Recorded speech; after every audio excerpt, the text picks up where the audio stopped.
Kejadian itu berlangsung di layar kaca, seperti yang ada pada tayangan Sore-Sore Ambyar. Dikutip tribunjatim.com dalam artikel Iis Dahlia nyolot diingatkan Dewi Persik, tak terima, mulut-mulut siapa? Host tak ada yang berani. Saat Iis Dahlia dan Dewi Persik tengah berseteru, para host acara sampai tak ada yang berani menyenggol mereka. Ketusnya kalimat Iis Dahlia tersebut terpantau dalam acara Sore-Sore Ambyar, Rabu tanggal 21 April tahun 2021. Mengetahui Iis Dahlia salah, Dewi Persik pun iseng mengingatkannya.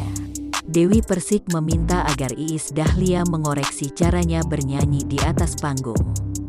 Tak disangka, nasihat Dewi Persik malah dibalas sinis oleh si pedangdut senior.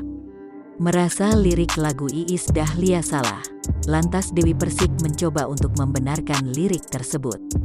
Tak terima dengan pembenaran DP, Iis Dahlia malah nyolot dan melakukan pembelaan untuk dirinya.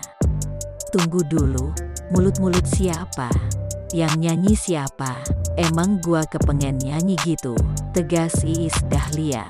Hal itu membuat para pembawa acara hanya terdiam, namun kemudian meminta Iis Dahlia untuk kembali bernyanyi. Kemudian Iis Dahlia menerima permintaan pembawa acara dan menyanyi lagu tersebut dengan benar.